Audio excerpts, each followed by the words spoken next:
दोस्तों 1637 मदरसों को लेकर एक बड़ी खबर सामने आ रही है। यानी 2459 + 1 कोटि का जो पाठ है, बिहार राज्य मदरसा शिक्षा बोर्ड के अंतर्गत 1637 मदरसे जिनको अब तक सरकार से ग्रांट नहीं मिल पाई है, मंजूरी नहीं मिल पाई। इन्हीं में से जो 204 मदरसों की फाइल जांच करके हर चीज करके भेजी गई थी, इनको भी लेकर कुछ खबर है, कुछ अपडेट जो कि आपके सामने हम रखने जा रहे हैं। लेकिन उससे पहले हम आपसे अपील करें, हम मदरसा बोर्ड की खबरें पल पल की आपके लिए लाते हैं, लेकिन आप लोग हमारा काम नहीं करते। मेरा काम ये है कि सिर्फ और सिर्फ आप वीडियो देखते हैं और छोड़कर चले जाते हैं, तो मेरा भी मनोबल गिर जाता है। तो आप जिस तरीके से मैं मेहनत करके आपके लिए आवाज़ उठा रहा हूँ, तो आपका भी एक दायित्व बनता है मुझे सपोर्ट करना। सपोर्ट कोई रुपया पैसा से आपको नहीं करना, सिर्फ एक फॉलो कर दीजिए तो हमारा फॉलोअर्स बढ़ेगा, तो आपकी भी जो आवाज़ को उठाने में काफ़ी मज़ा आएगा और किसी के पास बिला झिझक पूछा जा सकता है। इसलिए आपसे अपील है कि अगर आपके लिए कोई मेहनत कर रहा है तो आप उसे सपोर्ट कीजिए। चलिए बताते हैं कि क्या कुछ अपडेट है। देखिए, यहाँ पर बिहार सरकार से सवाल पूछा गया है। 2464 + 1 कोटि का जो पाठ है, 1637 मदरसा उनको भी लेकर और इसी तरीके से उनमें से जो 204 फाइल गया है, इनको भी लेकर। स्क्रीन के ऊपर वो दोनों नोटिस है जिसको मैं पढ़ता हूँ, समझने की कोशिश कीजिए।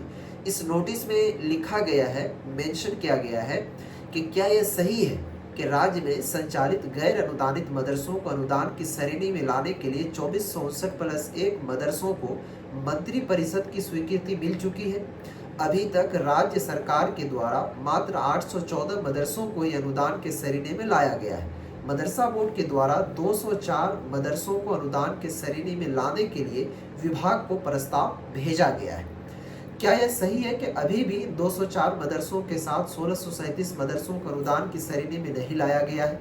अनुदान की श्रेणी में नहीं लाने के कारण इन मदरसों के शिक्षकों की स्थिति दयनीय हो चुकी है, जबकि माननीय मुख्यमंत्री के द्वारा अल्पसंख्यकों के विकास के लिए प्रयत्नशील रहे।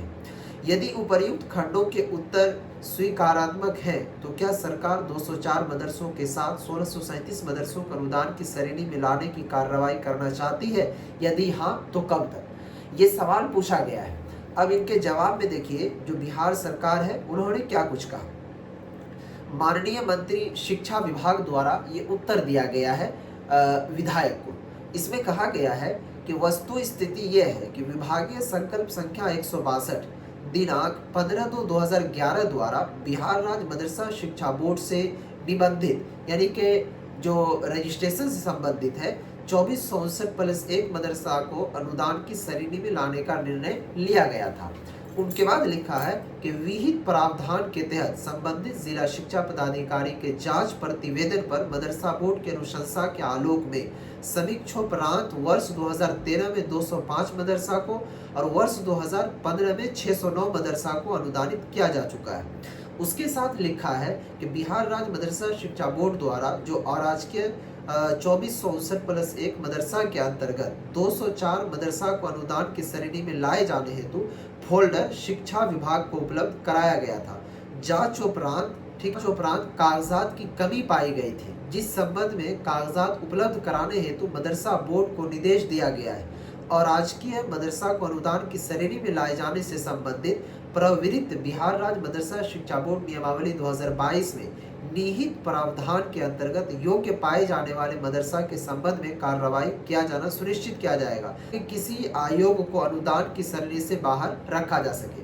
अब समझने की कोशिश कीजिए यहाँ पर, यानी कि क्या कहते हैं, ये सवाल जब बिहार सरकार से पूछा गया तो इनके जवाब में जो है ये आया कि जो 2464 + 1 कोटि का आपने सवाल किया, तो इसमें से 814 मदरसा को फला तारीख में मान्यता दी जा चुकी है। इसके अलावा जो मदरसे बचे 1637, इनमें से जो 204 मदरसों की फाइलें भेजी गई, तो वो सारा चीज़ बिहार सरकार को भेजा। उसके बाद शिक्षा विभाग ने उनका जांच किया, लेकिन उसमें भी कुछ फॉल्ट पाया गया।